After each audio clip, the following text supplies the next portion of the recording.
The text was already sent. Elena Rossi stared at her phone screen, her stomach dropping like an elevator with cut cables. The little delivered notification mocked her from beneath the photo, a photo that was supposed to go to her best friend Maya for approval, not to whoever Mr. DeLuca was in her contacts. She zoomed in on the image with shaking fingers. There she was, in her black lace bralette and the confident smirk she'd practiced 12 times in the mirror. The lighting was perfect. The angle was flawless.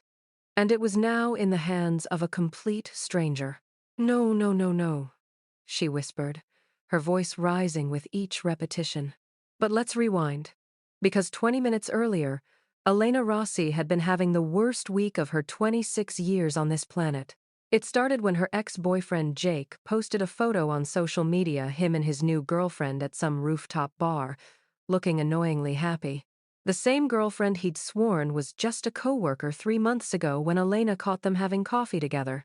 Elena had been lying on her worn couch in her Brooklyn studio apartment, still in her waitress uniform from the cafe, eating ice cream straight from the container while her cat Milo judged her from the windowsill.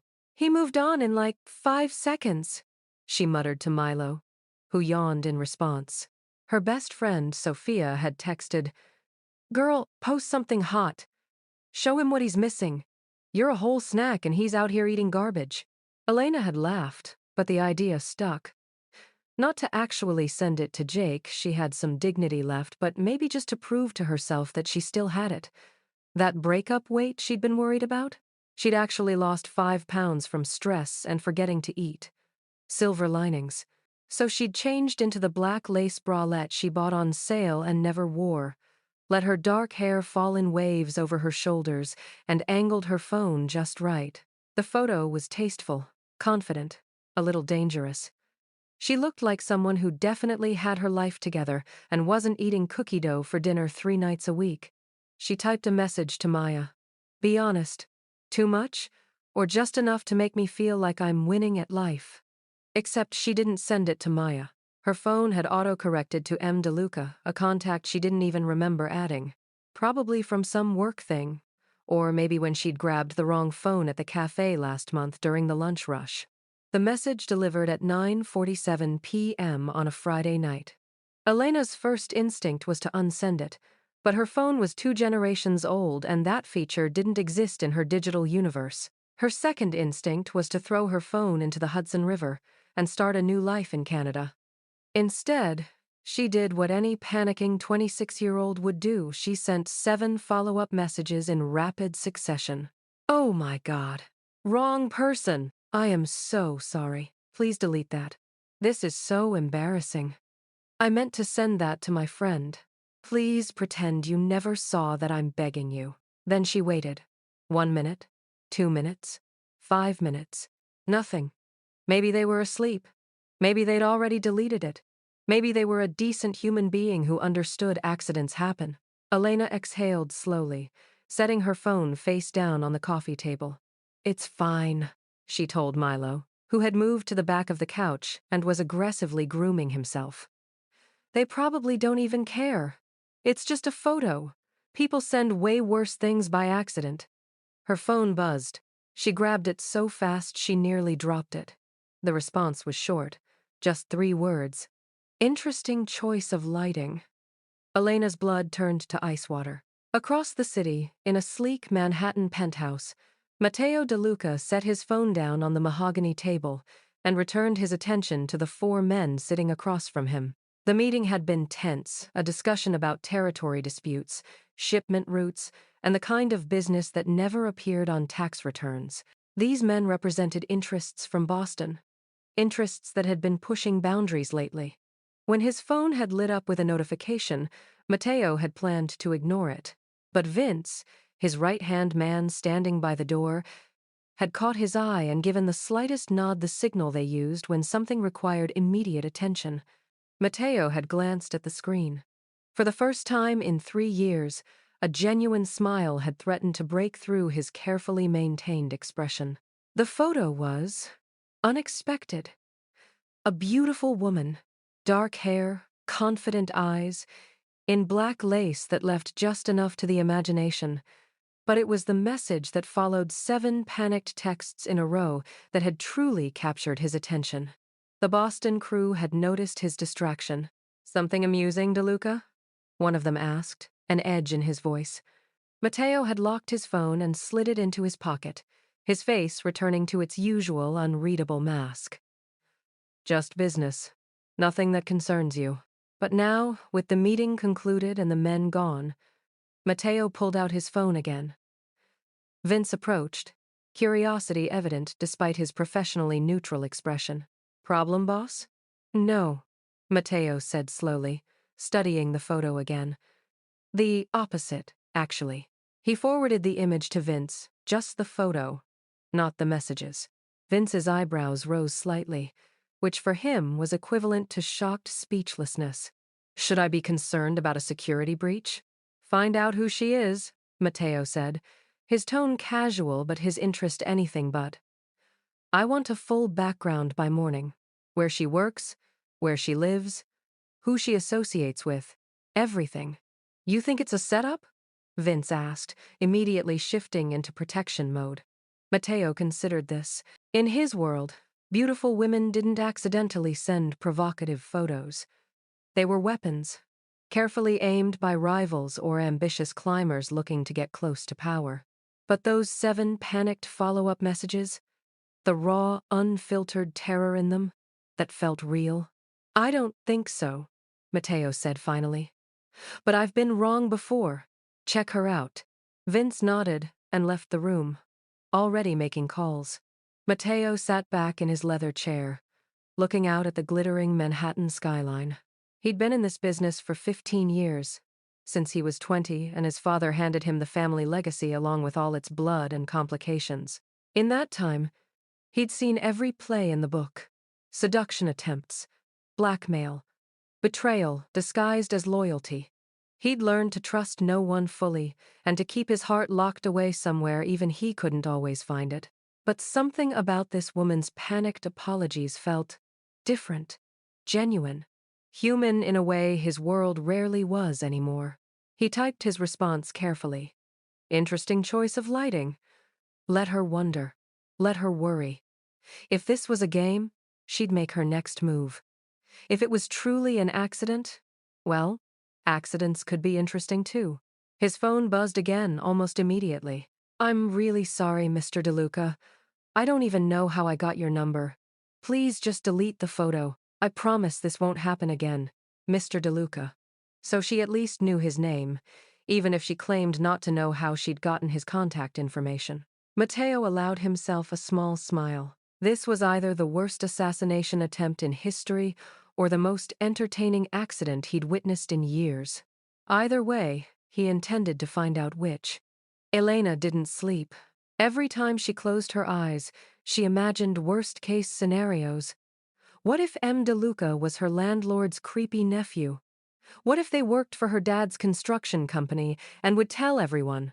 What if they were a lawyer who'd somehow sue her for for what, she wasn't sure, but rich people sued for everything, right? By 3 a.m., she'd convinced herself that M. DeLuca was probably just some random person who'd think she was weird and move on with their life. By 6 a.m., when her alarm went off for her opening shift at Café Benedetto, she'd almost convinced herself the whole thing was a bad dream. The café was a small Italian place in Brooklyn, family-owned for 3 generations, with the best espresso in the neighborhood and a loyal crowd of regulars. Elena had worked there for 2 years, and she loved it despite the early hours and the occasional rude customer. "You look like death," Sophia announced when she arrived for her shift an hour later. Sophia was Elena's best friend and co-worker, with bright red hair, 6 piercings, and the confidence Elena wished she could bottle and sell. "Thanks. I didn't sleep." "Hot date keep you up?" Sophia waggled her eyebrows. "The opposite. I accidentally sent a sexy photo to a wrong number, and now I'm spiraling." Sophia's eyes went wide. "You did what? Show me!" "Absolutely not. Elena Marie Rossi, you show me right now or I'm putting decaf in Mr. Peterson's order and blaming you." Elena groaned but pulled out her phone. showing Sophia the conversation. Sophia's expression went from amused to concerned. Wait. M. DeLuca, as in DeLuca? What do you mean, as in DeLuca? Do you know this person? Sophia grabbed Elena's arm, pulling her into the back room away from customers. Please tell me you don't know who Matteo DeLuca is. I literally just said I don't know who this is. Elena. Sophia's voice dropped to a whisper. Matteo DeLuca owns half of Brooklyn. Real estate, restaurants, import-export businesses. My cousin's boyfriend's brother works security at one of his properties and says, she lowered her voice even more, he's connected. Like, Mafia connected. The room tilted slightly. You're joking. I wish I was. He's like, untouchable. Dangerous. Nobody messes with him. Elena felt her breakfast threatening to make a reappearance. So I accidentally sent a sexy photo to a literal crime boss. It looks that way, yeah. I'm going to die. I'm actually going to die. They're going to find me in the Hudson River and my mom will have to identify my body and breathe. Sophia grabbed her shoulders. Look, he responded, right? And he didn't threaten you. That's good. Maybe he thought it was funny? Elena pulled up the message again. Interesting choice of lighting. That doesn't sound angry, Sophia offered. That sounds, I don't know, almost amused? Or it's what mob bosses say before they make you disappear. You watch too many movies. Before Elena could respond, the bell above the cafe door chimed. Through the window in the door, she could see their manager Marco frantically gesturing for them to come back to the front. They rushed out to find the morning rush in full swing, except everyone had gone quiet. A man in an expensive charcoal suit stood at the counter. He was tall, probably mid-30s, with dark hair slicked back and a face that looked like it had been carved from marble. Everything about him screamed money and danger in equal measure.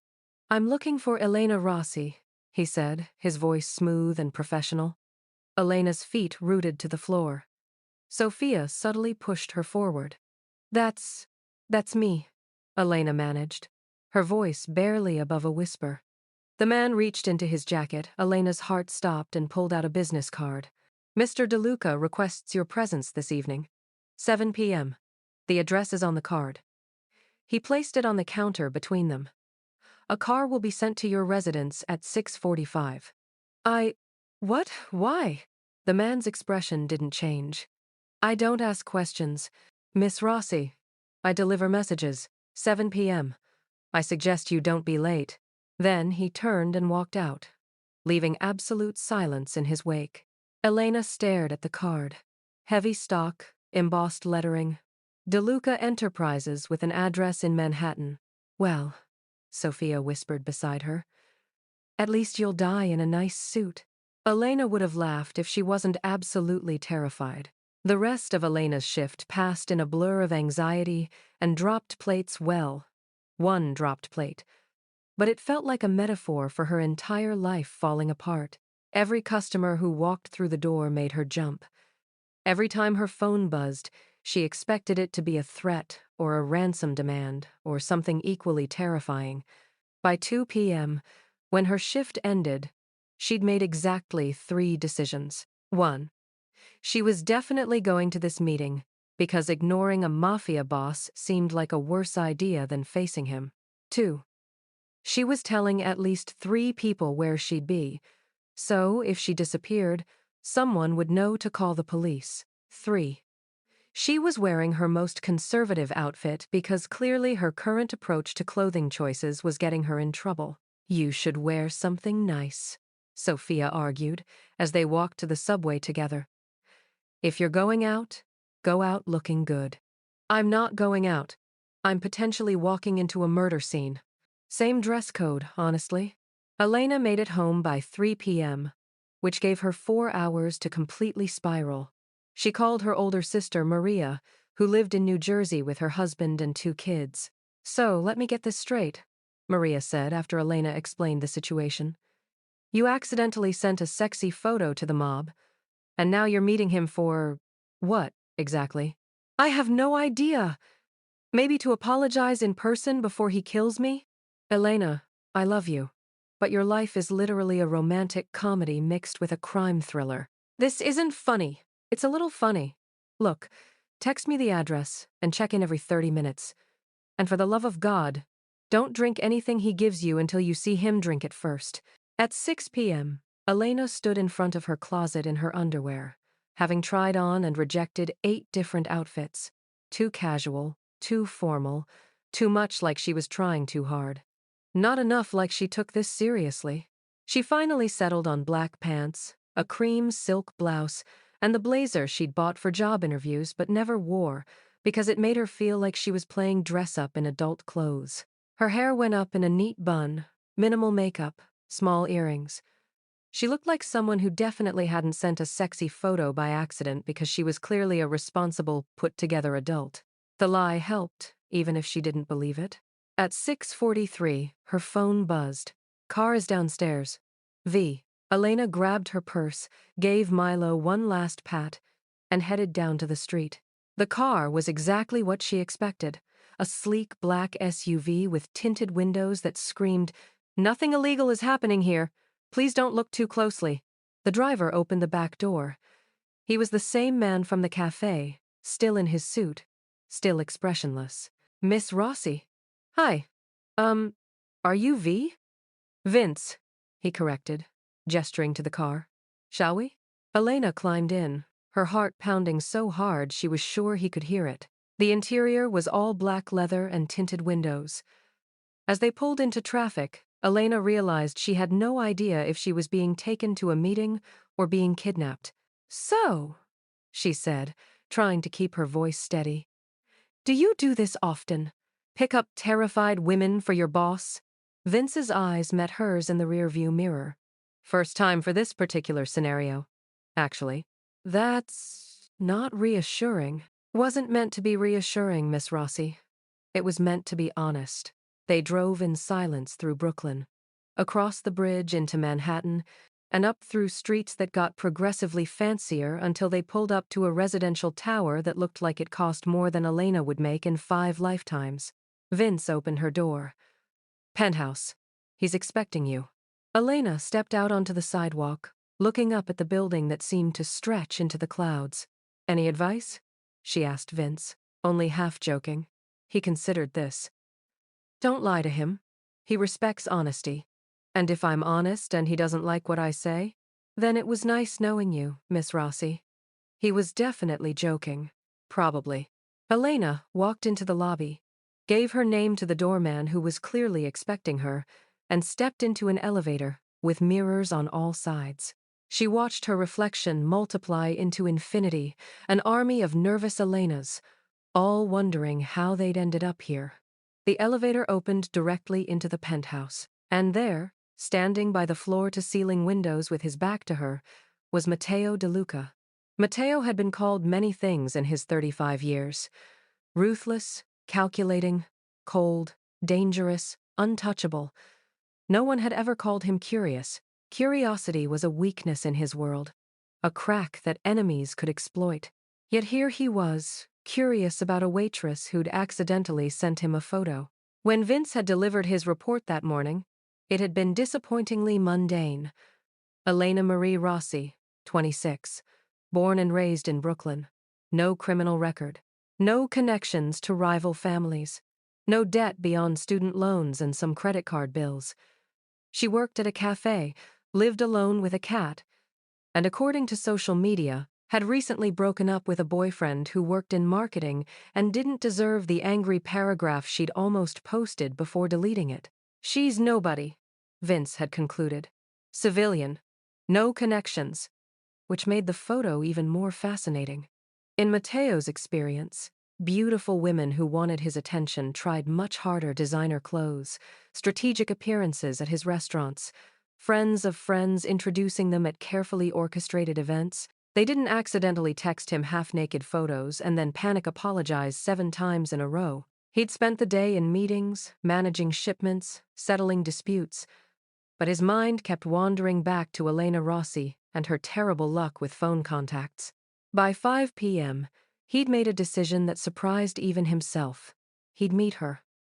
Not because he thought she was a threat, Vince's report had been thorough, but because something about her chaotic authenticity intrigued him in a way nothing had in years. Now, standing by the window as the elevator announced her arrival, Matteo composed his expression into something neutral. Not threatening, but not welcoming either. He heard her hesitant footsteps on the marble floor. "Mr. DeLuca?" Her voice was smaller than he'd expected. He turned. The photo hadn't done her justice. In person, Elena Rossi was striking dark eyes that were currently wide with fear, olive skin, full lips pressed together nervously. She'd dressed conservatively, probably on purpose, but the professional outfit couldn't hide the fact that she was beautiful. "Miss Rossi, thank you for coming. Did I have a choice?" He smiled slightly. "There's always a choice. You chose not to ignore my invitation. That shows wisdom. Or terror. Sometimes they're the same thing." He gestured to the seating area. "Please, sit." She moved like she was walking toward an execution, perching on the edge of an armchair as if ready to run at any moment. Her eyes darted around the penthouse, taking in the artwork, the furniture, the windows, probably looking for exits. Smart, he thought. Matteo sat across from her, deliberately casual. "Would you like something to drink? Wine? Water?" "No, thank you. I'd rather just... Why am I here?" "Direct. I appreciate that." He leaned back, studying her. "You sent me something interesting last night." Her face flushed bright red. "I'm so sorry. It was an accident. A stupid, mortifying accident. I don't even know how I got your number." He held up a hand, stopping her. "I believe you." You do?" The 7 panic messages were fairly convincing. Either you're genuinely embarrassed, or you're the worst intelligence operative in history. A surprised laugh escaped her, quickly stifled. "Definitely the first one. Then we have no problem." He watched her shoulders relax slightly. "However, I am curious. The photo was meant for someone else?" "My best friend. I was going to ask if it was too much, or..." She stopped, seemingly realizing she was over-explaining to a crime boss. "It doesn't matter. The point is, I deleted it from my phone, and I hope you'll do the same. Please." "Already done." Her surprise was evident. "Really?" "I'm not in the habit of keeping compromising photos of innocent women, Miss Rossi. Despite what you may have heard about me." "I haven't heard anything about you." The lie was obvious, but he let it pass. "Then let me be clear. You're not in danger from me. You're not in trouble. You made an honest mistake. And as far as I'm concerned, we're even." "We're even?" "You gave me the most entertainment I've had in months." Those panicked texts were genuinely amusing. She stared at him like he'd grown a second head. "You're joking." "I rarely joke, Miss Rossi. But when I do, I commit to it." Another involuntary smile crossed her face, this one lasting a fraction longer. "So that's it? You just wanted to meet me to say we're good?" "Not entirely." Matteo stood, walking to the bar and pouring himself a scotch. "I wanted to meet the woman brave enough or foolish enough to accidentally proposition a stranger and then apologize profusely instead of pretending it never happened. I'm not brave. I'm just bad with technology. Same result, sometimes." He took a sip of his drink. "Tell me, Elena, may I call you Elena?" She nodded, still looking confused. "Tell me, Elena, do you know who I am?" I have an idea. And yet you came anyway." "Your driver said I didn't have a choice." "Vince says many things. You always have a choice." She stood then, some of her fear replaced by frustration. "Okay, I'm confused. You bring me here, you tell me we're even, you're being nice? What's happening right now?" Matteo found himself genuinely smiling. "What's happening is that you got my attention, Elena. Not many people do that." "I didn't mean to get your attention." "The best things never are intentional." He set down his glass. "I'd like to take you to dinner." Her mouth opened, closed, opened again. "I'm sorry. What?" "Dinner. You and me. Somewhere public if it makes you feel safer. Tomorrow night. You're asking me on a date? I'm asking you to dinner. Whether it's a date depends on whether you say yes. This is insane. You're you. And I'm a waitress who lives with a cat named after a salad ingredient. Milo, he said. Named after the Greek island where you studied for a semester in college. According to your social media, he's an orange tabby who hates everyone equally. The color drained from her face. You investigated me? Due diligence. Wouldn't you research someone before meeting them in a private penthouse? I didn't have time to research. I was too busy panicking. Matteo stepped closer, not threatening, just closer. Elena, I'm not trying to scare you. I'm trying to be honest. Yes, I looked into your background. It's what I do. And what I found was someone who works hard, loves her family, takes care of her friends, and has spectacularly bad luck with technology. And that makes you want to have dinner with me? That makes me want to know more about you.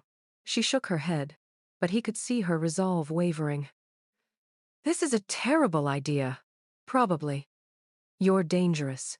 Definitely. I should say no. You should, he agreed. But you won't. Her eyes met his, and for a moment, he saw the same woman from the photo, confident, bold, unafraid. 8 o'clock, pick somewhere nice, she said finally. And I'm ordering the most expensive thing on the menu. Matteo's smile was genuine this time. I wouldn't expect anything less. Elena left Matteo's penthouse in a daze, her mind spinning. Vince drove her home in the same silent efficiency as before, but this time, when he opened her door, he said something that made her pause. He hasn't smiled like that in 3 years. What? My boss. He hasn't genuinely smiled since his sister died. Until tonight. Before Elena could respond, Vince was back in the driver's seat, pulling away from the curb. She climbed the stairs to her apartment, unlocked the door, and immediately collapsed on her couch. Milo jumped up beside her, demanding attention. I have a date, she told the cat, with a literal mafia boss. What is my life? Her phone buzzed with a text from Sophia. Oh my God, are you alive? Elena typed back. Alive. He asked me to dinner. 3 dots appeared. Disappeared. Appeared again. I'm sorry, what? Dinner. Tomorrow. I said yes. Elena, Marie Rossi, are you insane? Probably. But he was actually kind of charming. Charming? The man probably has bodies in his basement. He lives in a penthouse. No basement. Not the point. Elena couldn't explain it to Sophia because she barely understood it herself. Yes, Matteo De Luca was dangerous. Yes, he'd had her investigated. Yes, every logical part of her brain was screaming that this was a bad idea. But there'd been something in his eyes when he smiled, something lonely and real and human beneath all that power and danger. And against all better judgment, she wanted to see it again. Her phone buzzed again, this time with a new number. For tomorrow? My personal line? Use it if you need anything. Or if you change your mind. M? Elena saved the number, her heart doing complicated things in her chest. She thought about the photo that started this whole mess, the impulsive decision, the terrible timing, the accidentally perfect mistake. What have I gotten myself into, Milo? The cat purred, completely unhelpful as always. Across the city, in his penthouse, Matteo De Luca poured himself another drink and stood by the window, looking out at the glittering chaos of New York. For the first time in 3 years since the night his younger sister was killed in crossfire meant for him, he felt something other than numbness and rage. He felt curious, interested, almost hopeful. Elena Rossi, with her accidental photos and her 7 panic messages and her terrible technology luck, had done something no one else had managed. She'd made him remember what it felt like to be human instead of just dangerous. Vince appeared in the doorway. Should I be concerned? About what? About you getting attached to a civilian. That's complicated in our world. Everything's complicated in our world, Matteo said. At least this might be interesting. Vince was quiet for a moment. She's not like the others. I know. If your enemies find out, they won't. Mateo's voice hardened. Make sure of it. Already on it, boss. After Vince left, Mateo pulled up Elena's photo again, not the accidental one, but the one Vince had included in his report. A candid shot from her social media, laughing with friends at a restaurant, her face bright with joy. He hadn't lied when he said he'd deleted the other photo. But this one he kept, because something told him Elena Rossi was about to change everything. And for the first time in years, change didn't terrify him. It intrigued him. Elena spent the entire next day convinced she'd imagined the whole thing. Except she hadn't, because at precisely 11 a.m., a delivery arrived at the cafe. A box wrapped in matte black paper with a single white ribbon. Sophia practically materialized beside her. Open it. Open it now. Inside was a camera, a professional-grade Nikon that probably cost more than Elena's rent for 3 months. And a note, written in bold, precise handwriting. Since you claim to be bad with technology, perhaps you need better equipment. Bring this tonight. M. He bought you a camera, Sophia whispered, eyes wide. A very expensive camera. I can't accept this. Elena stared at the equipment like it might explode. Are you insane? That's like $5,000 of camera. Exactly, I can't. Her phone buzzed. Before you panic and try to return it, I'm not buying your affection. I'm investing in your talent. Your social media shows real potential. Bring it tonight, 8 p.m. Address to follow. Elena typed back with shaking fingers. This is too much. His response was immediate. I've spent more on wine I didn't drink. It's a camera, not a marriage proposal. Relax. Despite everything. She laughed. The address came through an hour later, not a restaurant, but his penthouse again. When Elena arrived that evening, Vince was waiting in the lobby. But this time, his expression held something that might have been amusement. He's cooking, Vince said as they rode the elevator up. I'm sorry, what? He sent his private chef home. He's cooking dinner himself. Why would he do that? Vince's smile was subtle but genuine. You'd have to ask him. The elevator doors opened to the smell of garlic and herbs. Mateo stood in the open kitchen, sleeves rolled up, stirring something on the stove. He looked normal, domestic even. You came, he said, not looking up. You bought me a very expensive camera. I felt obligated. Good instincts. He glanced at her then, and something warm flickered in his expression. Did you bring it? She held up the camera bag. I still think this is insane. Most good things are. He gestured to the counter. Sit. Dinner's almost ready. And after, I have a proposition for you. Elena's stomach flipped. That sounds ominous. Only if you make it ominous. They ate first homemade pasta that was criminally good, paired with wine that probably cost more than her car. The conversation flowed easier than it should have. He asked about her photography, her family, her dreams. She asked about his businesses, carefully dancing around the obvious questions about what he really did. Finally, over espresso, he made his move. I want to hire you. Elena nearly choked on her coffee. Excuse me? As my personal photographer, I have events, business meetings, properties that need documentation. I need someone I can trust. He paused. Someone who isn't already in my world. You want me to work for you? Yes. Why? Because you're talented. Because you're honest. And because, he hesitated, just for a moment, I'd like an excuse to see you more often without it feeling like I'm stalking you. The honesty of it caught her off guard. I have a job. Keep it. This would be freelance. A few events a month, maybe some property shots. I'll pay you triple your cafe wages for a quarter of the hours. That's a lot of money. I have a lot of money, Elena. And I'd rather spend it on someone whose company I enjoy than on another overpriced consultant who'll tell me what I already know. She studied him, trying to find the catch. And if I say no? Then we finish our coffee, I have Vince drive you home, and we go back to being two people who shared an amusing story about a mistaken photo. He met her eyes. But I hope you'll say yes. Elena thought about her student loans, her credit card bills, the way her apartment's heating barely worked. The practical side of her brain was screaming, take the money. But the survival side whispered, this is how it starts. I need to think about it, she said finally. Matteo nodded, no disappointment in his expression. Fair enough. Take the weekend. Let me know Monday.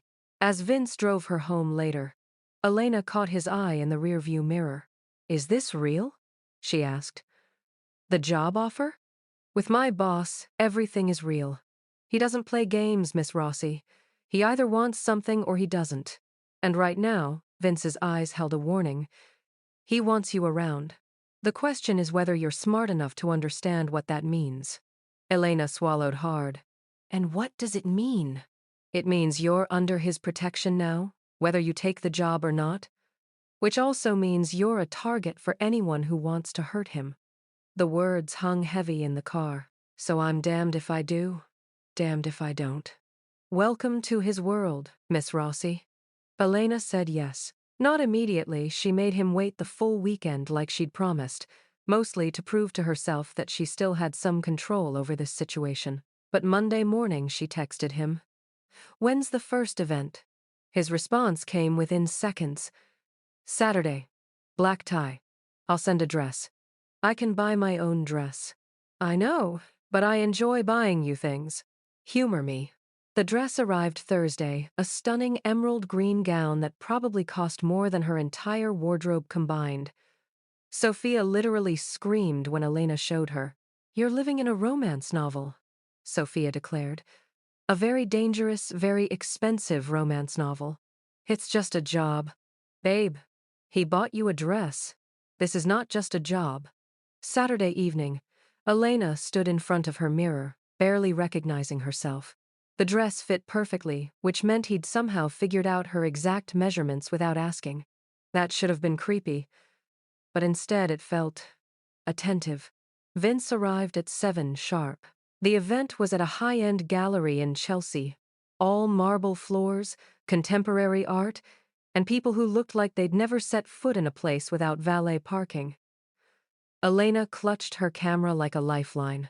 Matteo found her within 30 seconds of her arrival. You look, he stopped, and something unguarded crossed his face. Stunning. The dress does most of the work. The dress is just fabric, Elena. You make it stunning. Before she could respond, a man approached, older, silver-haired, with the kind of smile that didn't reach his eyes. Matteo, so good to see you. His gaze slid to Elena. And who is this lovely creature? Elena Rossi, my photographer. Matteo's hand settled on the small of her back, light but possessive. Elena, this is Vincent Calabrese. He owns several hotels in the city. Photographer, Vincent repeated, his tone suggesting he didn't believe that for a second. How artistic. Elena felt the insult under the compliment, but forced a smile. I like to capture honest moments. You'd be surprised what people reveal when they think no one's watching. Vincent's smile tightened. Matteo's hand pressed slightly firmer against her back, approval, or maybe warning. If you'll excuse us, Matteo said smoothly, guiding Elena away. Once they were out of earshot, she exhaled. Did I just offend someone important? You just made Vincent Calabrese, a man who once had someone's car crushed for parking in his spot, slightly uncomfortable. That's impressive. Is he going to have my car crushed? You don't have a car. Valid point. Matteo's smile was genuine. Just be careful. Not everyone here appreciates honesty the way I do. The rest of the evening was a masterclass in navigating danger disguised as sophistication. Elena photographed the event while watching Matteo work the room's smooth handshakes, quiet conversations in corners, the kind of business that never got written down. She was adjusting her lens when she accidentally bumped into a woman in a white dress, nearly spilling the woman's champagne. I'm so sorry. The woman's expression turned ice cold. Do you have any idea how much this dress costs? I know. I'm sorry. It was an accident. Accidents have consequences. The woman's voice dropped dangerously low. Especially for people who don't belong. Elena's mouth went dry. Then Matteo was there, appearing like he'd materialized from shadows. Isabella. His voice was silk over steel. I see you've met Elena. Isabella's expression shifted instantly, fear flickering behind the anger. Matteo, I didn't realize she was with you. Now you do. He didn't raise his voice, didn't change his pleasant expression. But something in his tone made Isabella take a step back. Elena is under my protection. I trust that won't be a problem. Of course not. My apologies. Isabella disappeared into the crowd. Elena's hands were shaking. What just happened? You just learned that my world has rules you don't know yet. He took her elbow gently, steering her toward a quieter corner. Are you okay? I almost got murdered over champagne. She wouldn't have murdered you. Threatened, maybe. But murder requires my permission in this city. He said it so casually that Elena laughed a slightly hysterical sound. That's not comforting. It should be. It means you're safe as long as you're with me. And if I'm not with you? His expression darkened. Then don't bump into women in expensive dresses. Monday morning, Elena was working her usual shift at Cafe Benedetto when the impossible happened. Matteo De Luca walked through the door. Without Vince, without security. Just him, in dark jeans and a casual button-down, looking like a regular person who definitely didn't run half the criminal enterprises in New York. The entire cafe went silent. Sophia froze mid-pour, creating a small cappuccino waterfall on the counter. Marco, their manager, looked like he might faint. And Mr. Peterson, their crankiest regular who complained about everything, suddenly decided his coffee was perfect and he should probably leave. Matteo walked straight to the counter, his eyes finding Elena's. I'd like a coffee, please. Elena's brain short-circuited. You want coffee? It is a cafe.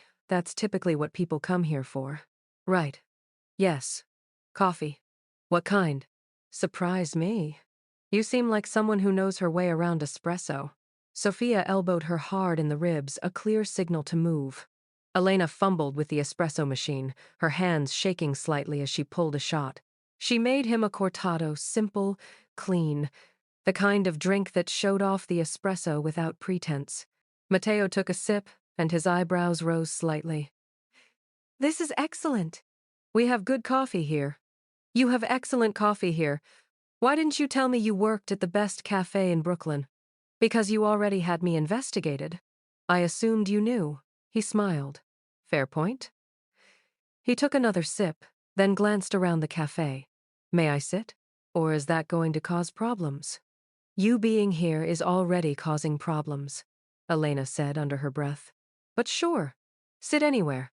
He chose a small table by the window, and for the next hour, he just sat there, reading a newspaper, drinking coffee, looking perfectly normal. Except nothing about this was normal. Every customer who came in did a double take. Marco kept wiping down the same counter over and over, his eyes darting nervously toward Matteo. And Sophia kept texting Elena from 5 feet away. Why is he here? Is this romantic? I'm freaking out. Finally, during a lull, Elena walked over to his table. You're scaring my manager. I'm just having coffee. You don't just have coffee. People like you don't just show up at random cafes. People like me. He set down his newspaper. What kind of person am I, Elena? She lowered her voice. The kind who makes everyone nervous just by existing. Not you, though. I'm terrified of you. No, you're not.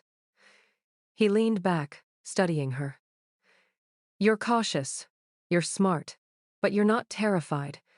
If you were, you wouldn't have taken the job. You wouldn't have told Vincent Calabrese that you capture honest moments. And you certainly wouldn't be standing here telling me I'm scaring your manager. He had a point.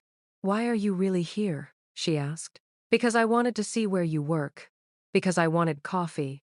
And because He paused, something genuine in his expression. Because I wanted to do something normal. Pretend for an hour that I'm just a guy who likes good espresso and interesting company. The honesty of it disarmed her completely. You're not just a guy, she said quietly. I know. But for 1 hour, I'd like to pretend. So Elena let him. She brought him a second coffee, then a third. She introduced him to Mrs. Chen, their regular who always ordered a latte with extra foam. She showed him the terrible painting on the back wall that the owner refused to take down. And for 1 hour, Matteo De Luca wasn't a mafia boss. He was just a man who laughed at bad art and left $100 tip on a $15 coffee bill. 2 weeks later, Elena found herself in Matteo's home office at midnight, editing photos on her laptop while he worked through paperwork at his desk. This had become their routine. After events, she'd come back to edit while the images were fresh, and he'd work on whatever mysterious business kept him up at ungodly hours. They didn't always talk. Sometimes they just existed in comfortable silence, the kind that felt oddly intimate. Tonight, Elena was humming without realizing it some pop song that had been stuck in her head all day. She was slightly off-key, and she only noticed when Matteo's pen stopped moving. She looked up to find him watching her, an expression on his face she couldn't quite read. Sorry. Was I humming? Terribly, he said. But he was smiling. I'm a photographer, not a singer. Clearly. He set down his pen, leaning back in his chair. What song is that supposed to be? I don't actually know. It's been in my head for like 3 days and I can't remember the lyrics. So you're just humming random notes and hoping for the best. That's my entire approach to life, honestly. Matteo laughed, not a polite chuckle, but a real, genuine laugh that transformed his entire face. The sound was so unexpected that Elena just stared. What? He asked, still smiling. You laughed. Like, actually laughed. I do that sometimes. Not like that, you don't. I've seen you smile at events. This was different. From the doorway, Vince's voice cut through. Boss, we have... He stopped, taking in the scene. His eyes widened almost imperceptibly. I'll come back. Vince? But Vince was already gone. Matteo shook his head. He's never going to let me hear the end of that. End of what? I'll tell you when you're older. Elena threw a pen at him. He caught it without looking, which was annoyingly impressive. How do you do that? She asked. Years of people throwing things at me. Literally or metaphorically? Both. She returned to her editing, but the moment stuck with her. The way he'd laughed, the way Vince had looked surprised, the way all of this was starting to feel less like a job and more like something she couldn't quite name. Elena? She looked up. Matteo was watching her again, but this time his expression was serious. You know this can't be just a job forever, right? Her heart stuttered. What do you mean? I mean, he stood, walking around the desk toward her. I mean that I hired you because I wanted you close. But I keep you close because I enjoy your company. And somewhere between the accidental photo and the terrible humming, that stopped being professional curiosity and became something else. Elena's mouth went dry. Matteo, you don't have to say anything. I'm not asking for anything. I just wanted you to know where I stand. And where do you stand? He stopped in front of her chair, close enough that she had to tilt her head back to meet his eyes. Dangerously close to breaking my own rules about getting attached to civilians. The word attached hung between them, heavy with implication. I should probably be smart and walk away, Elena whispered. You should. But I'm not going to. His smile was slow and devastating. I know. Okay, stop. Back up. He said what? Elena was having coffee with Sophia at their favorite diner, trying to process the previous night's conversation. She'd told Sophia the edited version that Matteo had admitted he liked having her around, but Sophia was reading between every single line. He basically admitted he has feelings for me, Elena said, pushing her pancakes around her plate. The Mafia boss has feelings for you. Girl, this is literally a Wattpad story come to life. It's not a Wattpad story. It's my actual life, and I have no idea what I'm doing. Sophia leaned forward, her expression shifting from teasing to serious. Okay, real talk. How do you feel about him? Terrified. Besides, terrified? Elena thought about Matteo's laugh, the way he looked at her when he thought she wasn't paying attention. How he'd shown up at the cafe just to feel normal for an hour. I think I like him, she admitted quietly. Which is insane because he's dangerous and powerful and could literally have someone disappeared with a phone call. But he's also kind and lonely, and he makes me laugh. And when I'm with him, I feel like I'm the only person in the room that matters. Sophia sat back, a knowing smile on her face. You sent him your body by accident. Now he wants your heart. That's really dramatic. Is it, though? Think about it. He could have any woman he wants. Probably has had dozens throw themselves at him. But you accidentally text him half naked, panic apologize 7 times, and somehow that's what gets his attention. You know why? Why? Because you're real. You didn't try to impress him. You didn't play games. You just were yourself. And that's what he fell for. Elena felt her chest tighten. I don't know if fell for is the right phrase. Fine. What would you call it? Interested? Curious? Babe, the man bought you a $5,000 camera, hired you so he'd have an excuse to see you, and showed up at your workplace just to feel normal around you. That's not curiosity. That's courtship. Courtship? Old school courtship. The kind where he's trying to show you he's serious without scaring you away. Elena dropped her head into her hands. What am I supposed to do with that?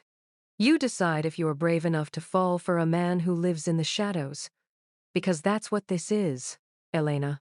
He's giving you a choice. Walk away while you still can, or step into his world knowing it's dangerous. And if I choose wrong? Sophia reached across the table, squeezing her hand. Then at least you chose. That's more than most people ever get. The charity gala was held at a museum, all marble columns, champagne fountains, and people who measured their wealth in properties rather than paychecks. Elena had photographed dozens of Matteo's events by now, but this one felt different. The security was tighter. Vince's expression was harder, and Matteo himself seemed more on edge than usual. Stay close tonight, he'd told her in the car. And if anything feels wrong, find Vince immediately. You're scaring me. Good. Fear keeps you alert. Now, 2 hours into the event, Elena understood why. The guest list read like a who's who of New York's most powerful families, both legitimate and otherwise. Every handshake carried weight. Every conversation had subtext. She was photographing a group near the sculpture garden when she noticed something odd. 3 men, standing too close to one of the exits, not talking to anyone, just watching. Watching Matteo. Elena's instincts, the same ones that had kept her safe in sketchy neighborhoods and bad relationships, screamed warning. She caught Vince's eye across the room and tilted her head slightly toward the men. Vince's expression didn't change, but he moved. The next few minutes happened fast. One of the men started walking toward Matteo, hand moving inside his jacket. Elena didn't think. She just moved. She stepped directly into the man's path, camera raised like she was taking a photo, and accidentally bumped into him hard enough to knock him off balance.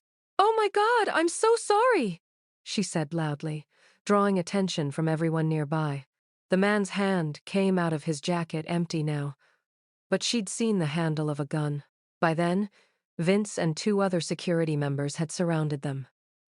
The man was escorted out for being intoxicated, along with his 2 friends. No scene, no drama. Just a quiet removal that most guests didn't even notice. But Matteo noticed. He found Elena in a quiet hallway 10 minutes later, his face unreadable.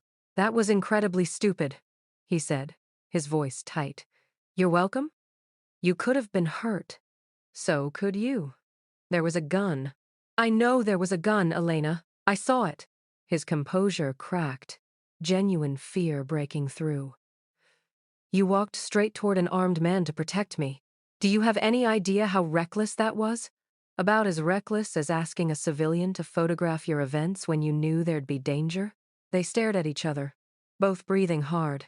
Then Matteo closed the distance between them, his hands coming up to cup her face. "Don't do that again," he said softly. "Don't risk yourself for me. Then don't give me reasons to." They ended up back at his penthouse after the gala, neither quite ready to part ways after the adrenaline of the evening. Elena was reviewing the photos on her camera when Matteo poured them both drinks whiskey, this time, not wine. "Do you think he would have actually shot you?" she asked quietly. "Probably not there. Too many witnesses. But he would have tried something eventually. Who sent him? Does it matter?" "It matters if he's going to try again." Matteo sat beside her on the couch, closer than he usually allowed himself. "He won't try again. Vince is making sure of that as we speak." Elena decided not to ask what making sure meant. "You're shaking," Matteo observed. She looked down at her hands. He was right. Delayed reaction, I guess. Without warning, Matteo took her hand in his thumb tracing slow circles over her knuckles. The touch was gentle, almost reverent. "Thank you," he said quietly. "For tonight. For seeing the danger when I was distracted." "You're never distracted." "I am when you're in the room." The admission hung between them, honest and vulnerable. Elena turned her hand over, lacing her fingers through his. "This is a really bad idea, isn't it?" "Terrible idea." "You're dangerous." "I am." "Your life is dangerous." "It is." "I could get hurt." "You could." His grip on her hand tightened. "But I would burn down half this city before I let that happen." The intensity in his voice made her shiver not from fear, but from something else entirely. "Matteo, tell me to let go," he said, his eyes searching hers. "Tell me you want to go home and forget this. Tell me I'm crazy for thinking someone like you could want someone like me. Tell me anything, and I'll listen." Instead, Elena leaned forward and kissed him. It was soft at first, tentative, a question rather than a statement. But when Matteo responded, his hand sliding into her hair, the kiss deepened into something that felt like falling and flying at the same time. When they finally pulled apart, both breathless, Matteo rested his forehead against hers. "You have no idea how long I've wanted to do that," he whispered. "Since the photo? Since you walked into my penthouse looking terrified but refusing to let it show." Elena laughed softly. "I was definitely terrified." "I know. That's what made it brave." They stayed like that for a long moment, the city glittering through the windows behind them, two people from completely different worlds choosing each other despite every logical reason not to. "I'm not going to lie to you," Matteo said finally. "My world is dangerous. People who want to hurt me will try to use you. You'll have protection the best I can provide, but there are no guarantees." "I know. And you're still here. I'm still here." His smile was genuine and unguarded. "Then I'm the luckiest dangerous man alive." Elena kissed him again, softer this time, sealing whatever decision they'd both just made. Across the room, Vince appeared in the doorway, saw them, and quietly backed out again, a small smile on his usually stoic face. For better or worse, Elena Rossi had just stepped fully into Matteo De Luca's world, and neither of them was entirely sure if it was the beginning of something beautiful or something that would destroy them both. Maybe it would be both. The photo that was meant for her friend changed everything. Now Elena's caught between two worlds, and the man who could destroy her is the same one she's falling for. What happens when his enemies find out? Comment below if you think Elena made the right choice, and smash that subscribe. 3 weeks after their first kiss, Elena started noticing the car. A black sedan, different from Matteo's fleet, parked across from the cafe in the morning. The same car outside her apartment building at night. Once could be coincidence, twice was suspicious, 3 times was a pattern. She mentioned it to Vince when he picked her up for an event. "What kind of car?" "Black sedan. Maybe a Toyota?" "I'm not great with car models." Vince's jaw tightened. "License plate?" She rattled it off. She'd memorized it on day 2 of noticing the car.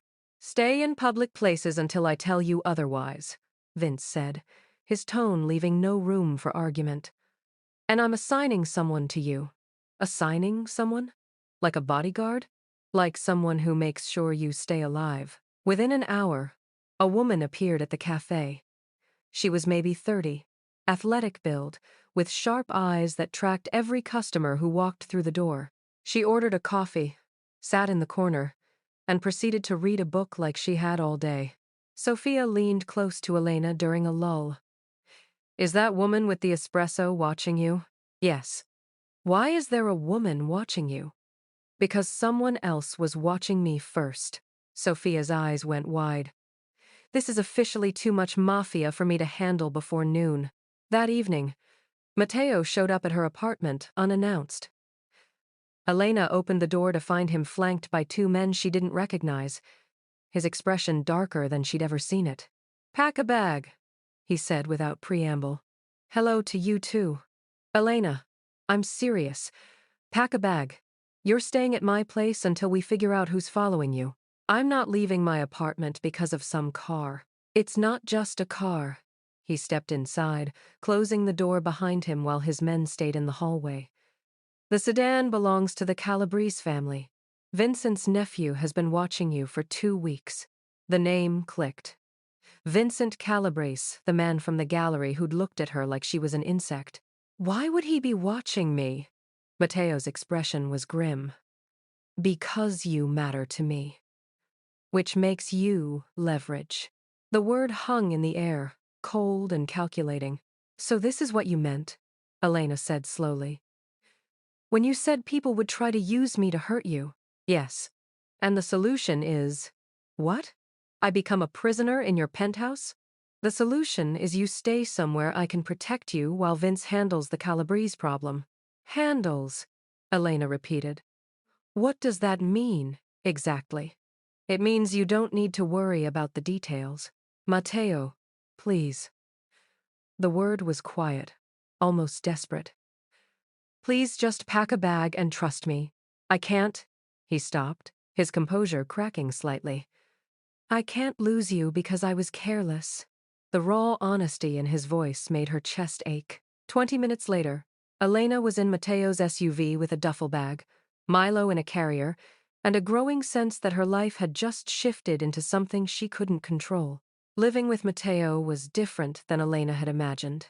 Not the luxury part that she'd expected. The penthouse had a guest room that was bigger than her entire apartment, with a bed so comfortable she briefly considered never leaving it.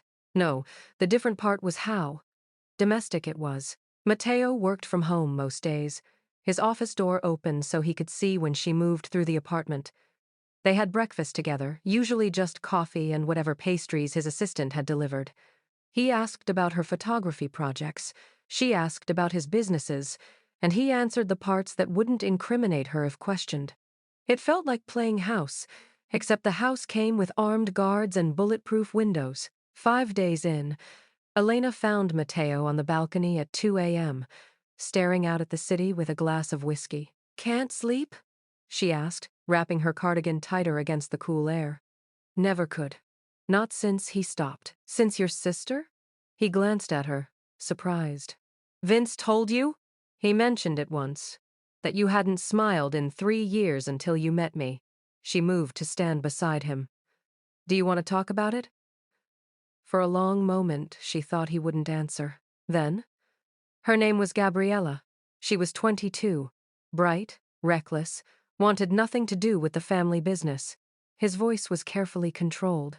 She was leaving a restaurant when a rival family decided to send me a message. Wrong place, wrong time. Matteo, I'm so sorry. I turned my back for 5 minutes. That's all it took. He took a sip of whiskey. After that, I promised myself I wouldn't let anyone get close enough to be used against me. No attachments. No vulnerabilities. What changed? He turned to face her fully. You. You and your accidental photo and your 7 panic messages. You made me curious. Then you made me laugh. Then you made me care. He reached out, tucking a strand of hair behind her ear. And now you're the biggest vulnerability I have. Elena's breath caught. Is that why you brought me here? To control your vulnerability? I brought you here because the thought of something happening to you makes me want to burn down the entire city until I find who's responsible. His hand cupped her cheek. You're not a vulnerability, Elena. You're the only thing that makes me feel human. And that's more dangerous than any gun. She leaned into his touch, her heart aching with the weight of his confession. I'm scared, she admitted. Good. So am I. What do we do? We figure it out. Together. He kissed her forehead gently.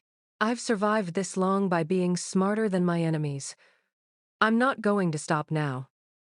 2 days later, everything fell apart. Elena was editing photos in Matteo's office when Vince burst in, his expression thunderous. Behind him were 2 tech specialists she'd seen around but never spoken to. We have a problem, Vince said, his eyes on Matteo but his tone suggesting Elena was part of that problem. What kind of problem? The kind where Miss Rossi's phone has been transmitting data to an outside server for the past 2 months. Elena's blood ran cold. What? One of the tech specialists stepped forward, tablet in hand. Someone installed spyware on your phone. It's been recording conversations, tracking your location, and copying your messages. That's impossible. I would have noticed. It's sophisticated software, the specialist continued. Looks like it was installed remotely through a corrupted link. Would have required access to your contacts and browsing history. Matteo's expression had gone completely blank, which Elena had learned was far more dangerous than anger. When was it installed? He asked quietly. Based on the metadata, approximately 8 weeks ago. 8 weeks. Right around the time she'd taken that photo. Right around the time she'd accidentally sent it to Matteo. Who has access to the server receiving the data? Matteo's voice was ice. The specialist hesitated, glancing at Vince. Tell me. It's registered to a law firm, Hartley and Associates. The primary user is, he pulled up a file, Jake Morrison. He's her ex-boyfriend, Matteo finished, his eyes sliding to Elena. The one you were trying to make jealous with the photo. Elena felt like the floor had dropped out from under her. No, Jake's just a marketing guy. He wouldn't.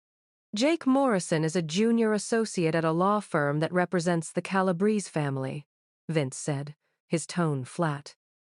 He's been feeding them information for months. The room spun. You're saying Jake planted malware on my phone? That the photo was she couldn't finish the sentence. The photo was bait, Matteo said softly, dangerously. You were supposed to send it to me, so they could track our connection, use you to get information. No. Elena stood, her hands shaking. No. I didn't know. I swear I didn't know. But you did send it. Accidentally or not, you opened the door. Matteo, please. Get out. The words were quiet but absolute. What? Get your things and get out of my apartment. Vince will drive you home. You can't seriously think I was in on this. I don't know what to think. His control finally snapped, voice rising. I don't know if you're innocent or if you're the best actress I've ever met. What I do know is that since you walked into my life, I've had a security breach. My rivals have been watching my every move, and people I care about are in danger. Tears burned Elena's eyes. I would never hurt you. You already have. His expression was carved from stone. You made me believe someone could be genuine in this world. That was my mistake, not yours. Matteo. Vince. Get her out of here. Vince moved forward, his expression apologetic but firm. Miss Rossi, please. Elena grabbed her bag with shaking hands, tears streaming down her face. Milo meowed from his carrier, sensing her distress. At the elevator, she turned back one last time. Matteo stood with his back to her, hands braced on his desk, the line of his shoulders rigid with anger and, if she wasn't mistaken, pain. I didn't know, she whispered. I swear I didn't know. He didn't respond. The elevator doors closed, and Elena's world shattered. The next 3 days were the worst of Elena's life. She called in sick to work, ignored Sophia's increasingly frantic texts, Sat on her couch in the same pajamas for 72 hours, while Milo judged her from various perches around the apartment. Her phone, her traitorous, corrupted phone, sat on her coffee table like evidence at a crime scene. The tech specialist had wiped it clean before she left, but Elena couldn't bring herself to touch it. Jake had used her, planted malware on her phone, waited for an opportunity, and when she'd drunkenly decided to take that stupid photo, he'd probably celebrated his luck. And Matteo thought she was in on it. The worst part was understanding why. In his world, trust was currency, and she'd accidentally spent his without knowing the cost. On day 4, Sophia physically broke into her apartment. "You look terrible," Sophia announced, setting down bags from the deli. "Thanks. That's helpful. When was the last time you showered?" "I don't know. What day is it?" "Thursday. Babe, you need to tell me what happened. You've been radio silent for days. Matteo's people aren't coming into the cafe anymore, and there's a rumor going around that the Calabrese family is about to go to war with the DeLucas." Elena's head snapped up. "What? You haven't seen the news?" Sophia pulled out her phone, showing Elena a headline. "Brooklyn real estate moguls in escalating feud." The article was carefully worded, nothing explicit, but the subtext was clear. The Calabrese and DeLuca families were heading toward open conflict. "This is because of me," Elena whispered. "What happened?" So Elena told her everything. The spyware, Jake's betrayal, Matteo's accusation, the way he'd looked at her like she was just another person trying to use him. Sophia listened, her expression growing darker with each detail. That absolute, she bit off the curse. Jake did this? Jake, the mediocre boyfriend who couldn't figure out how to load a dishwasher? Apparently, Jake is a lot more competent than either of us realized. And Matteo thinks you were part of it. Can you blame him? From his perspective, I'm either the world's unluckiest woman or a really good spy. Sophia was quiet for a moment. Then, "You need to fix this." "How?" "He won't talk to me. I tried calling, his number's blocked. I went to his building, security turned me away." "Then you go bigger. You find proof that you're innocent. You figure out exactly what Jake did and why, and you bring Matteo evidence he can't ignore." "Sophia, I'm not a detective." "No, but you're a photographer. You see things other people don't. And you're in love with him, which means you're not going to just give up because it's hard." Elena opened her mouth to deny the love part, but the words stuck in her throat. Because Sophia was right. Somewhere between the accidental photo and the midnight editing sessions, between the cafe visit and the first kiss, Elena had fallen completely, irrevocably in love with Matteo DeLuca, and she'd be damned if she let Jake Morrison destroy that. Elena's plan was simple. Confront Jake, record the conversation, and get him to admit what he'd done. It was not a good plan. Sophia had pointed out approximately 17 ways it could go wrong, but it was the only plan Elena had. She'd tracked Jake down to his usual bar, a pretentious place in Manhattan where lawyers went to feel important. She'd dressed carefully, worn a wire okay. It was just her phone set to record in her pocket, but still, and prepared a speech about closure. What she hadn't prepared for was the black van that pulled up beside her 3 blocks from the bar, or the men who grabbed her before she could scream, or the cloth pressed over her face that smelled chemical and wrong and made the world go fuzzy at the edges. Her last conscious thought was, Matteo was right. I should have stayed away. When Elena woke up, her head was pounding and her wrists were zip-tied to a metal chair. The room was dark, concrete walls, a single bulb hanging from the ceiling. Very generic kidnapping location, which would have been funny if she wasn't actively terrified. She's awake. A man stepped into the light. Older, well-dressed, with cold eyes that held no mercy. Vincent Calabrese. "Miss Rossi, so glad you could join us." Elena's mouth was dry, her voice hoarse. "If you're trying to scare me, it's working." "Good. Fear means you're smart." He pulled up a chair, sitting backward on it like they were having a casual conversation. "Do you know why you're here?" "Because I'm leverage against Matteo." Partially, but mostly because you're a problem. See, we installed that spyware expecting useful information business deals, shipment routes, financial records. Instead, all we got was you and DeLuca having dinner, you and DeLuca kissing, you and DeLuca playing house like a couple of teenagers. Sorry to disappoint. His hand cracked across her face before she saw it coming. Pain exploded through her cheek. You're a complication, Vincent continued calmly. You've made Matteo DeLuca the most ruthless man in New York, soft, distracted. He broke protocol to keep you safe. That's information we can use. Elena tasted blood. He doesn't want me anymore. He kicked me out 3 days ago. We'll see. I've already sent him photos of you here. If he doesn't respond, then you're useless to us. And this gets much less pleasant. If he does respond, Vincent smiled, then we have our leverage. He stood, walking toward the door. Wait, what happens if he doesn't come? Vincent paused. Then you become a message. The world needs to remember what happens to people who get close to Matteo DeLuca. The door slammed shut, leaving Elena alone in the dark with her fear and the faint hope that maybe, just maybe, Matteo still cared enough to come. Matteo DeLuca had been called a lot of things in his life, but emotional had never been one of them. Until he opened the message with photos of Elena, bound to a chair, blood on her face, terror in her eyes. The phone in his hand cracked under the pressure of his grip. Boss, Vince started. Find her. Matteo's voice was deadly calm. Find her now, or I burn every Calabrese property to the ground, starting with Vincent's house while his family is inside. We're tracking the photo metadata. Give us 20 minutes. You have 10. What followed was the most concentrated display of violence Brooklyn had seen in a decade. Matteo didn't wait for strategy, didn't wait for backup. The moment Vince had a location, an abandoned warehouse in Red Hook, Matteo was moving. He brought 20 men. He didn't need them. But he wanted witnesses. The warehouse guards went down fast, shots fired with precision, no hesitation.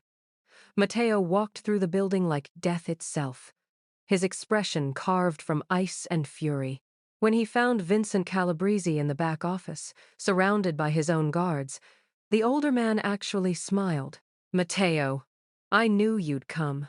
All that talk about staying cold, and here you are, running to save your... Matteo shot him in the knee. Vincent screamed, collapsing. Where is she? You're making a mistake. The second shot took Vincent's other knee. I'll ask one more time. Where is Elena? Basement, Vincent gasped.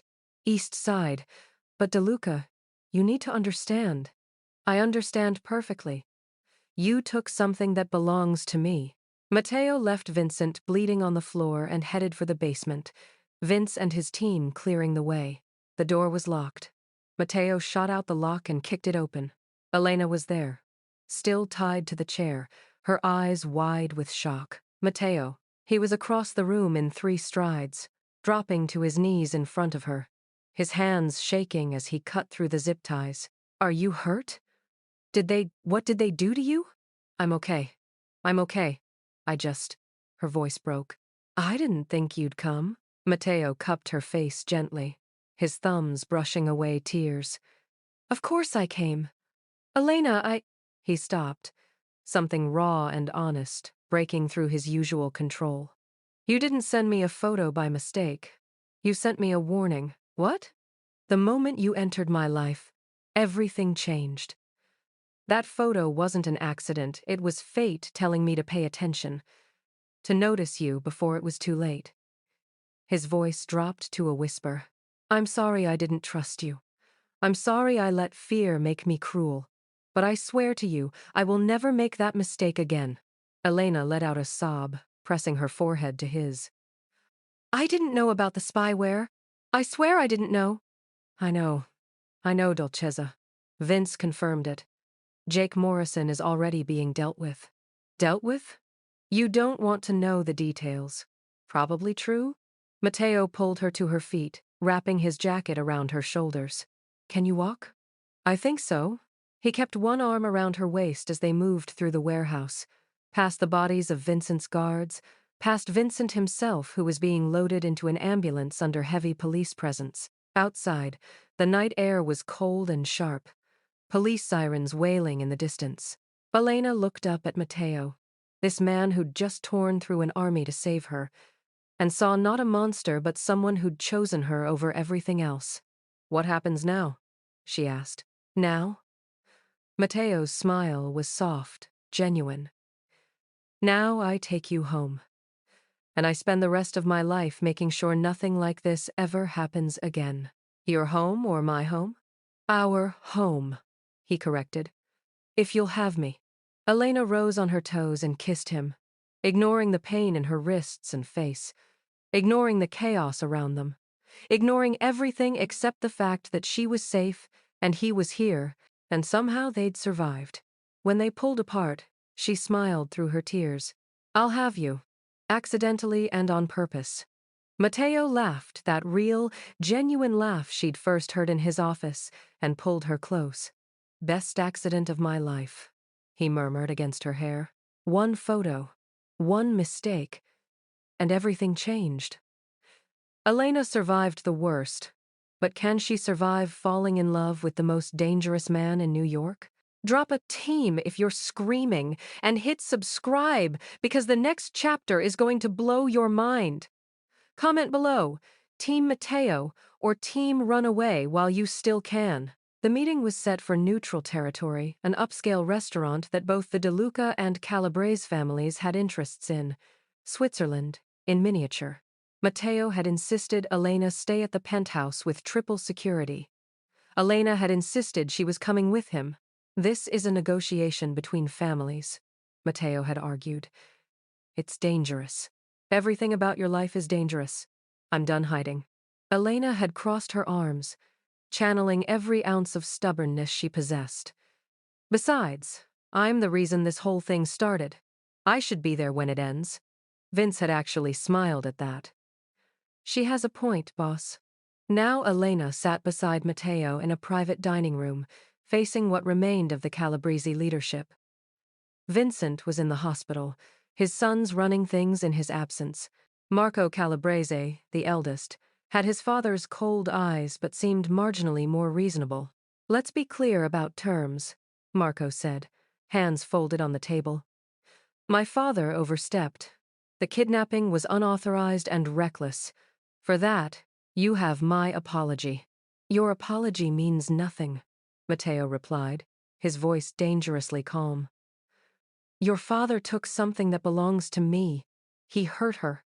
No apology fixes that. Then what do you want? Blood? Because we can go to war, De Luca, but that's expensive for everyone." Matteo leaned back, his expression unreadable. "I want Vincent out, retired, gone from New York. I want written assurance that Elena Rossi is untouchable. Her family, her friends, anyone she's ever spoken to gets the same protection I have." "That's a substantial ask. It's not a negotiation. Those are my terms." Marco's jaw tightened. "And if we refuse?" Elena surprised herself by speaking up. "Then you'll spend the rest of your lives looking over your shoulder. Because Matteo is scary when he's angry. But I promise you," she met Marco's eyes directly, "he's absolutely terrifying when he's protective." The room went silent. Then Marco actually laughed. "I see why he likes you."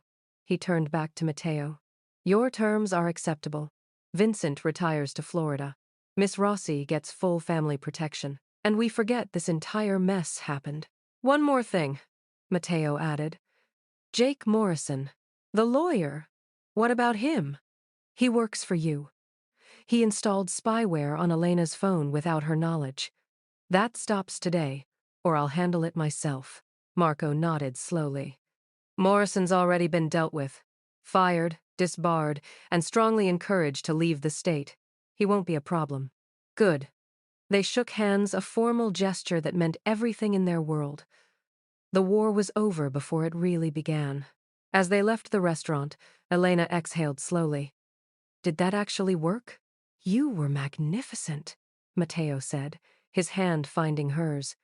Telling Marco I'm terrifying when I'm protective. Where did that come from? It's true. I watched you shoot a man in both knees for me. That's pretty terrifying. And yet you're still here. And yet I'm still here, she agreed. Except the deal wasn't as clean as they'd hoped. They were 2 blocks from the restaurant when the first shot shattered the SUV's rear window. Get down! Vince screamed from the driver's seat, swerving hard. Matteo threw himself over Elena, shielding her body with his own, as bullets punched through the reinforced glass. The SUV swerved again, tires squealing. It's Marco's younger brother, Vince shouted. Antonio, he's not honoring the deal. More gunfire. The SUV's tire exploded, sending them spinning. They crashed into a parked car with a sickening crunch of metal. Elena's ears rang. Blood trickled from a cut on her forehead. Matteo was already moving, gun in hand, checking her over frantically. Are you hurt? I'm fine. Are you? Stay down. He kicked open the door, returning fire. Vince was out too, coordinating with the security team in the follow car. Elena's hands shook as she reached for the dropped camera bag. The expensive camera Matteo had bought her was somehow still intact. Through the viewfinder, she could see Antonio Calabrese advancing with 3 armed men. And she could see the 4th man, flanking from the left, aiming directly at Matteo's blind spot. Matteo! She screamed. Left side! He turned, but not fast enough. Elena didn't think. She grabbed the heavy camera and threw it as hard as she could. The camera hit the gunman square in the face. He stumbled, shot going wild. Matteo took him down with 2 shots. The remaining attackers scattered when police sirens wailed in the distance. Antonio disappeared into an alley, but Vince was already on his phone, coordinating pursuit. Matteo turned to Elena, his eyes wide with something between shock and admiration. Did you just throw a $5,000 camera at an armed man? You bought me that camera. I figured you could buy another one. He laughed, actually laughed, and pulled her into his arms despite the chaos, despite the blood, despite the approaching sirens. You saved my life. We're even now. Not even close, Dolceza. Not even close. 3 hours later, after police statements and Vince's extensive cleanup, Elena and Matteo finally made it back to the penthouse. They were both exhausted, covered in cuts and bruises, running on pure adrenaline. Matteo's security team had swept the entire building. Milo was fed and content. The world outside was handled. Inside, they were just 2 people trying to process what they'd survived. I'm making food, Matteo announced, heading for the kitchen. You're making food? After we were literally shot at. Especially after we were shot at. I need normalcy. He pulled out a pot, some pasta. Ingredients Elena couldn't identify. Besides, I promised you I'd cook again. Elena hopped up on the counter, watching him move through the kitchen with surprising competence until he wasn't. Is the water supposed to boil over like that? No. No, it's not. Matteo grabbed the pot, cursed in Italian, and somehow managed to spill half the pasta water on the stove. Need help? I've got this under control. You're literally on fire right now. He looked down. The dish towel had caught flame. That's fine. Totally intentional. Elena grabbed the fire extinguisher, spraying the small fire while trying not to laugh.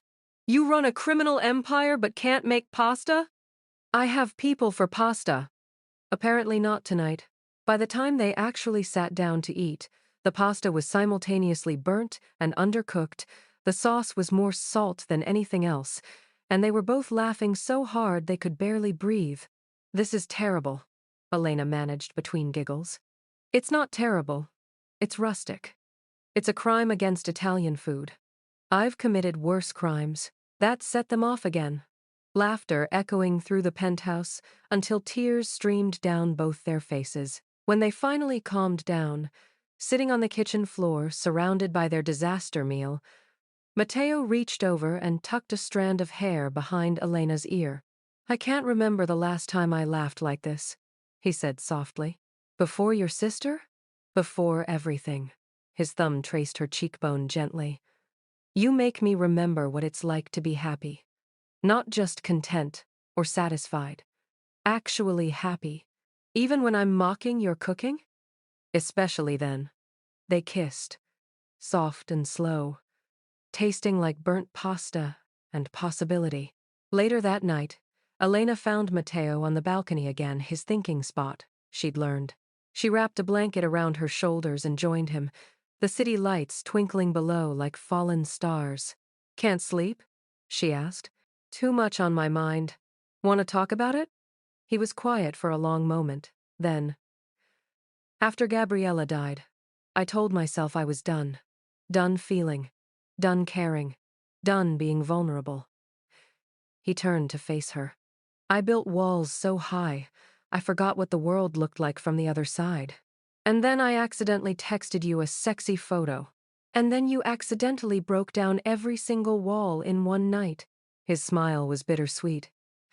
I never expected to feel anything again, Elena. I'd made peace with being empty.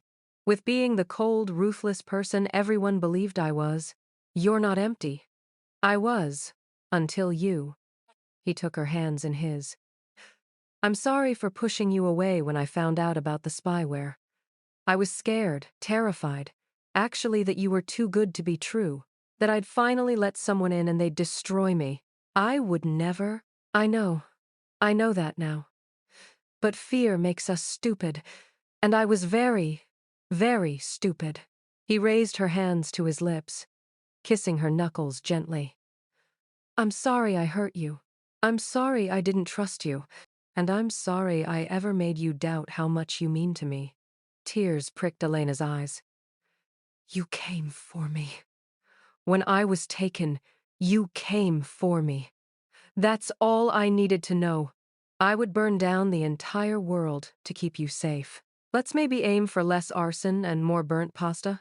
He laughed, pulling her close. Deal. The next morning, Matteo made coffee while Elena fed Milo. It was domestic and sweet, and everything she'd never expected from falling for a Mafia boss.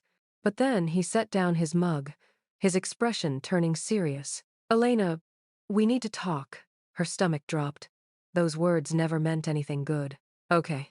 Last night, you almost died. Again. Because of me. Because of my world. He ran a hand through his hair. And I realized that no matter how much security I provide, no matter how many deals I make, as long as you're with me, you'll be in danger. Matteo, let me finish. He moved closer, taking her hands. I can't live in a world where you're not in it. But I also can't live with myself if something happens to you because of me. So I'm giving you a choice, a real choice, with no pressure. What kind of choice? Freedom or my world? You can walk away. I'll make sure you're protected, financially supported, safe. You can go back to your life, your cafe, your dreams. No strings attached. Or, his voice softened, you can stay. Stay in my world, with all its danger and chaos.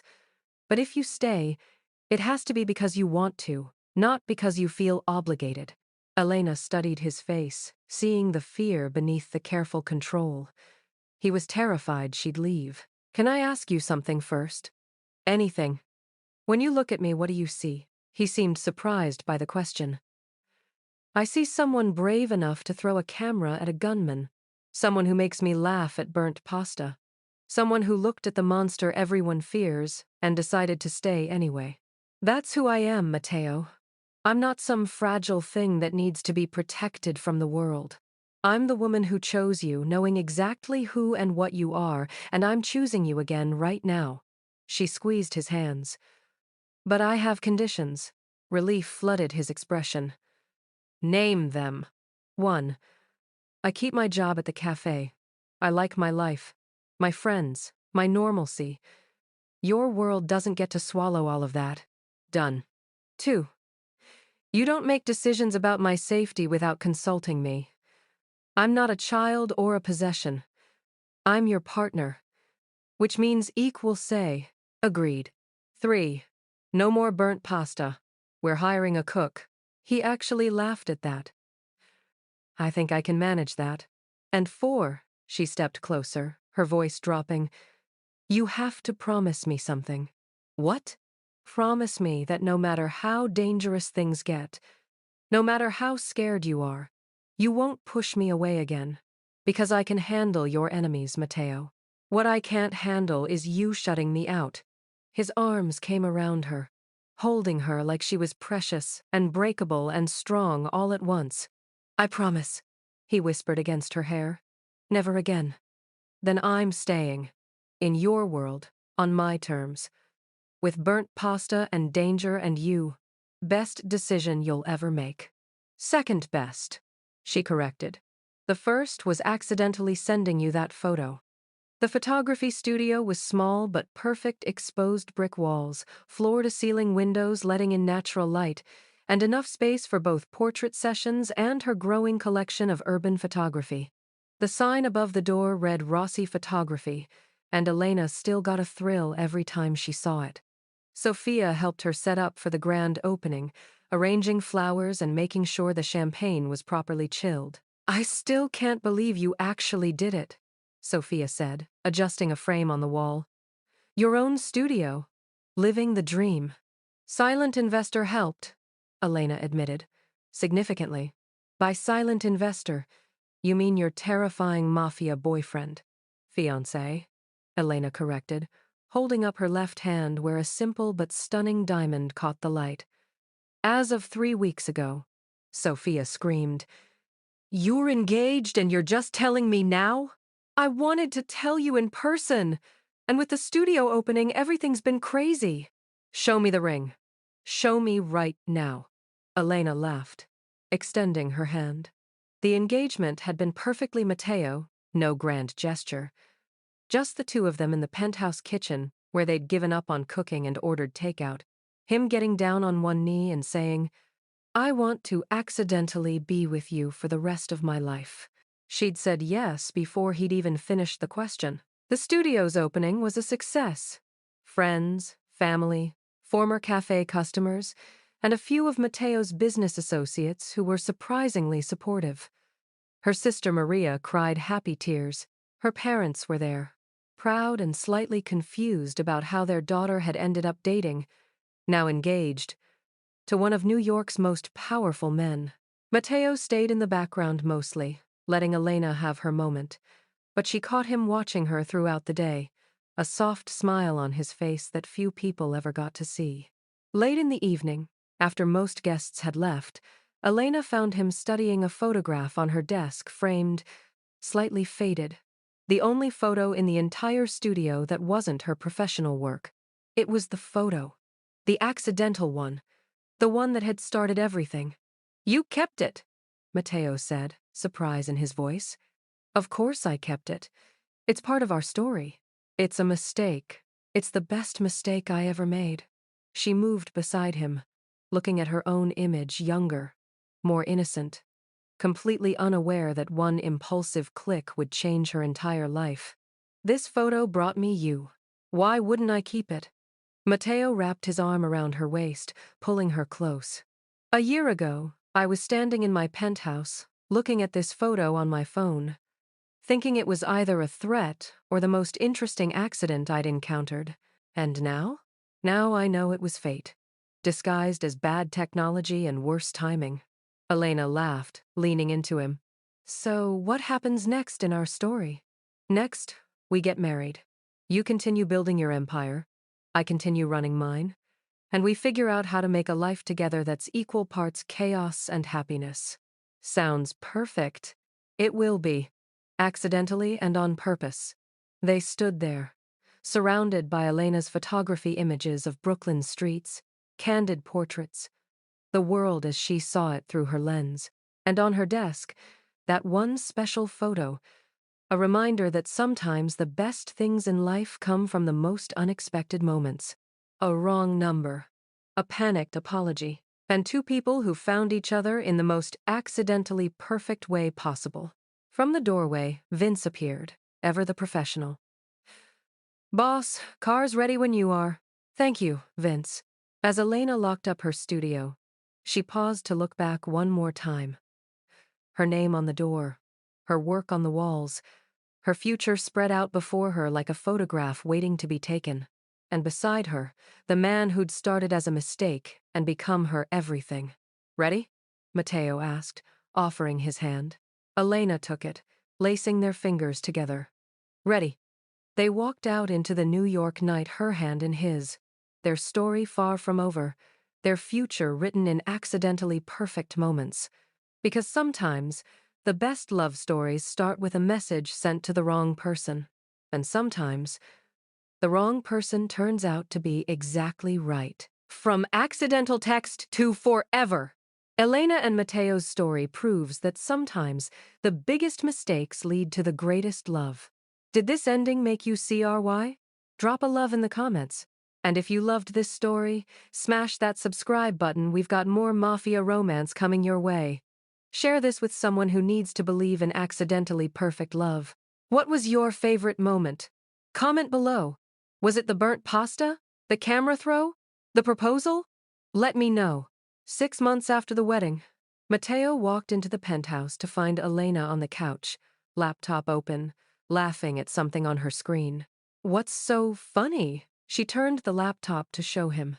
It was her old phone's message history. She'd backed it up before the tech team wiped it.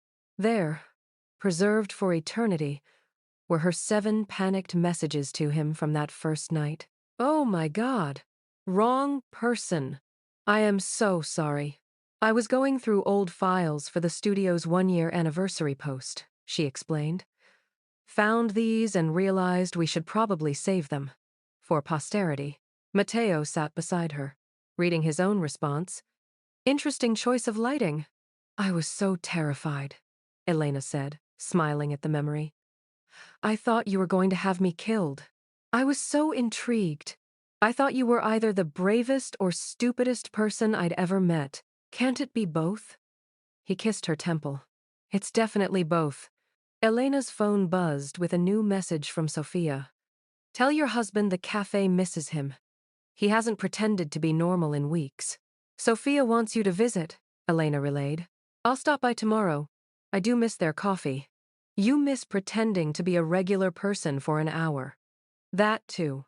They sat in comfortable silence, Elena's laptop still showing those old messages, the ones that had accidentally changed everything. "You know what I just realized?" Elena said. "What?" "We never did figure out how you ended up in my contacts as M. DeLuca. I still don't remember adding you." Matteo was quiet for a beat too long. "Matteo? Do you remember about 13 months ago, you catered coffee for a business event? My property downtown?" "Vaguely. There were so many people. I was there.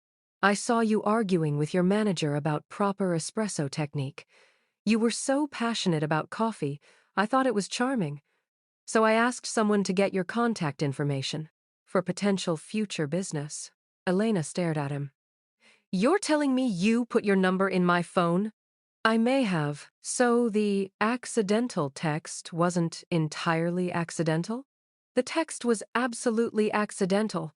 You were supposed to reach out professionally about catering. Instead, you sent me..." He grinned. "Well, you know what you sent me. Matteo DeLuca?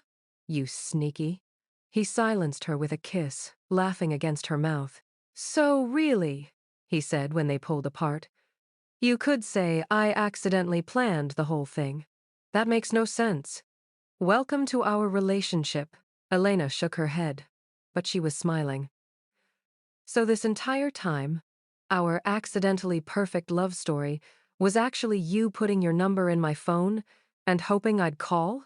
And you sending me the most memorable wrong number text in history.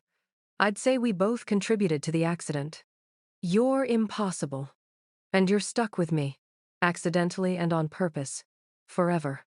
"Forever," Elena agreed, kissing him again. Outside the penthouse windows, New York glittered with possibility, a city full of accidents waiting to become perfect. Of wrong numbers that might be exactly right, of moments that change everything with one impulsive click. And in the penthouse, 2 people who'd found each other in the most accidentally perfect way continued writing their story, One photograph, one burnt pasta dinner, one shared laugh at a time. Because sometimes, the best things in life aren't planned. They're accidentally perfect.